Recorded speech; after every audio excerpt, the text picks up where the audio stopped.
Rail প্রকল্প সম্প্রসারণের জন্য প্রকল্প হাতে নেওয়া হয়েছে, কাজ শুরু হয়ে গেছে। অর্থাৎ রেলেরও সার্বিক ডেভেলপমেন্ট উত্তরবঙ্গ জুড়ে হচ্ছে, সারা রাজ্য জুড়ে হচ্ছে। আমাদের এই জেলাতেও রেলের ডেভেলপমেন্ট হয়েছে, আরো ডেভেলপমেন্ট হবে। আগামী দিনে মুর্শিদাবাদ স্টেশন সহ একাধিক স্টেশন, অমৃত স্টেশনের কাজের সূচনা হবে।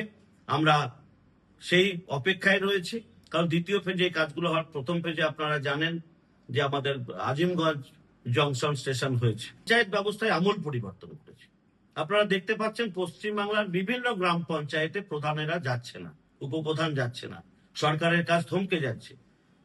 কেন না? তো ভয়ে মানুষ মারবে, কারণ তারা কাটমানি খেয়েছে, তোলাবাজি খেয়েছে, সেই ভয়ে প্রধান যাচ্ছে না, পৌরসভায় যাচ্ছে না, চেয়ারম্যানরা পদত্যাগ করছে, কাউন্সিলর পদত্যাগ করছে, পঞ্চায়েতে একাধিক পঞ্চায়েত প্রধান পদত্যাগ করছে, বা তারা 3 মাসে পঞ্চায়েত যাচ্ছে না। সেই জন্য পঞ্চায়েত দপ্তরেও আমূল পরিবর্তন আনা হয়েছে। যে আমরা বলেছিলাম, আমাদের মাননীয় মন্ত্রী দিলীপ ঘোষও বলেছেন, মাননীয় মুখ্যমন্ত্রীর অনুমতির সাপেক্ষে, যে চেক সই করার অধিকার শুধুমাত্র প্রধানের ছিল, সে অধিকার কেড়ে নেওয়া হচ্ছে।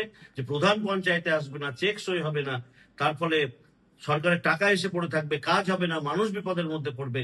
এই জায়গাতে আমরা আমূল পরিবর্তন এনেছি। এবারে সচিব তথা আধিকারিকদের হাতে এই চেক সইয়ের পুরো দায়িত্ব দেওয়া হয়েছে। প্রধান এক্ষেত্রে কোনো ভূমিকা নিতে পারবে না। অর্থাৎ প্রধান থাক বা না থাক, চেক সই হয়নি বলে কাজ হবে না, এই অজুহাত আর চলবে না। বাংলায় ডেভেলপমেন্টের কাজ চলতে থাকবে পঞ্চায়েত স্তরে। তার জন্য এই সংশোধন আনা হয়েছে। যে প্রকল্প আগে 100 দিন ছিল, বাড়িয়ে সেটা 125 দিন করা হয়েছে। অর্থাৎ 125 দিন কাজের গ্যারান্টি বাংলার মানুষ পেয়ে গেছে নতুন সরকারের আমলে। অর্থাৎ এইভাবে বাংলাকে আমরা ধীরে ধীরে সোনার বাংলা গড়ে তোলার জন্য যে আমরা ঘোষণা করেছিলাম, আমরা সংকল্প পত্রে বলেছিলাম যে বিজেপির গভর্নমেন্ট হলে ডবল ইঞ্জিন সরকার, কেন্দ্র রাজ্য একই সরকার, সেই সরকারের আমলে বাংলার সার্বিক বিকাশ ঘটবে। স্বাস্থ্য ক্ষেত্রে বিকাশ হবে, শিক্ষা ক্ষেত্রে আধুনিকীকরণ হবে, রেল পরিষেবা থেকে শুরু করে বিমান পরিষেবা, মেট্রো পরিষেবা বাড়বে। আমরা প্রত্যেক জেলায় জেলায় সুপার স্পেশালিটি হসপিটাল, উত্তরবঙ্গে এইমস, এই যে বিভিন্ন বিষয় বলেছিলাম, সেগুলো যে বাস্তবে রূপায়ণ সম্ভব সদিচ্ছা থাকলে, আমাদের মাননীয় মুখ্যমন্ত্রী এই 100 দিনের মধ্যে করে দেখিয়েছেন যে সদিচ্ছা থাকলে সবকিছু করা যায়। আমরা তার অনেকগুলো নমুনা আপনাদের সামনে তুলে ধরলাম। পরিবহনের ক্ষেত্রেও আমরা বাংলায় অনেকগুলো সিদ্ধান্ত নিয়েছি। কলকাতা 10টা রুটে আমরা নাইট বাস সার্ভিস চালু হয়েছে। এছাড়াও আপনারা জানেন যে আমরা গ্রিন সিটি ভিলেজ বা গ্রিন সিটি শহর গড়ে তোলার জন্য দূষণমুক্ত বাস চালু করার জন্য সরকার এই প্রকল্প হাতে নিয়েছে। দূষণমুক্ত বাস পরিষেবা সারা রাজ্য জুড়ে চলবে, কলকাতা শহর শুধু নয়, আমাদের জেলাতেও চলবে। আমরা এই রাজ্যের কর্মসংস্থান সৃষ্টির জন্য আমরা যেমন 125 দিনের বিবি রামজির প্রকল্পের কথা ঘোষণা করেছি, ঠিক তেমনি ভাবে বিভিন্ন শিল্পপতির বিনিয়োগ, আর যে শিল্পগুলো বন্ধ হয়েছে, জুট মিল, আমাদের ব্যারাকপুর অঞ্চলে প্রায় 20টি জুট মিল ইতিমধ্যে খুলে দেওয়া হয়েছে। এটা সম্ভব হয়েছে সরকারের সদিচ্ছার ফলে। এতগুলো জুট মিল পুজোর আগে খোলাতে মানুষের মনে খুশির হাওয়া বইছে।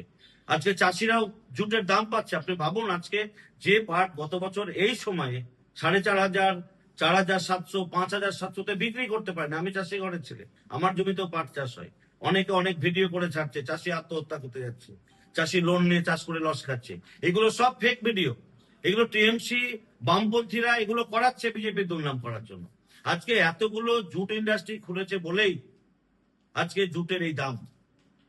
আজকে চাষিরা খুশি।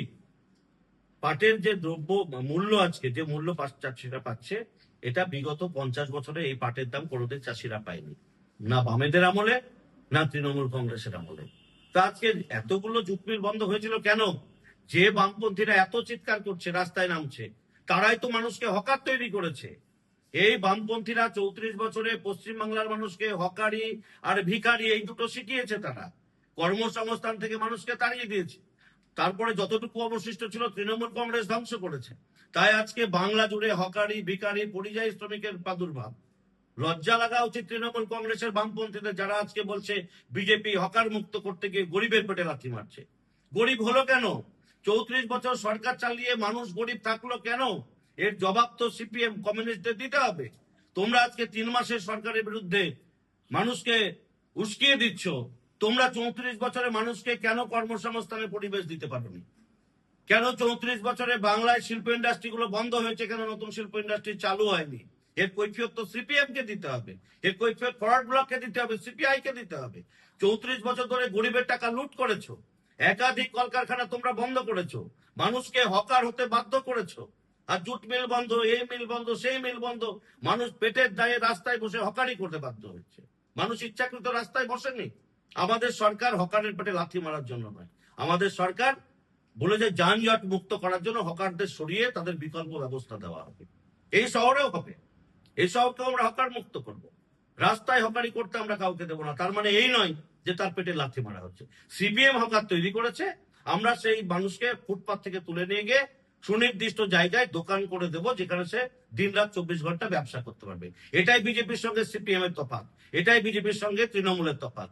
তৃণমূল আর সিপিএম হকার তৈরি করে রাস্তা দখল করিয়েছে, আমরা সেই হকারকে সুনির্দিষ্ট জায়গায় মার্কেট কমপ্লেক্স বানিয়ে দেবো, সেখানে তারা দিনরাত ব্যবসা করবে।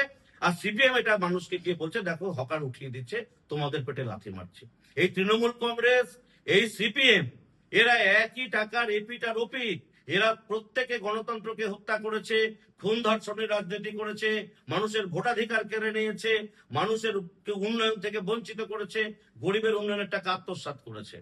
তারা বছরের পর বছর বিজেপি জুজু দেখিয়েছে, বিজেপি মুসলমান বিরোধী, বিজেপি সাম্প্রদায়িক, নামাজ পড়া বন্ধ হয়ে যাবে, রোজা রাখা বন্ধ হয়ে যাবে, এই বলে বছরের পর বছর ভোট দিয়ে আজকে সমস্ত উন্নয়নকে থমকে দিয়েছিল। বিজেপি গভর্নমেন্ট আসার 100 দিনের মধ্যে বাংলা জুড়ে খুশির হাওয়া বইছে। অন্নপূর্ণা ভান্ডারের টাকা পাচ্ছে, আয়ুষ্মানের কার্ড পেয়েছে, আশা কর্মী, অঙ্গনওয়াড়ি কর্মীরা 5,000 টাকা করে তাদের বেতন বৃদ্ধি হয়েছে।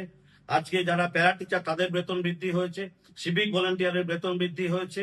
আজকে বালি পাথরের যে চোরা কারবার চলছিল, আমরা সেটা বন্ধ করেছি, তার লিমিটের একদম একটা দাম একটা লিমিটের মধ্যে বেঁধে দেওয়ার সিদ্ধান্ত নেওয়া হয়েছে। তো এগুলো সম্ভব হয়েছে সরকারের সদিচ্ছা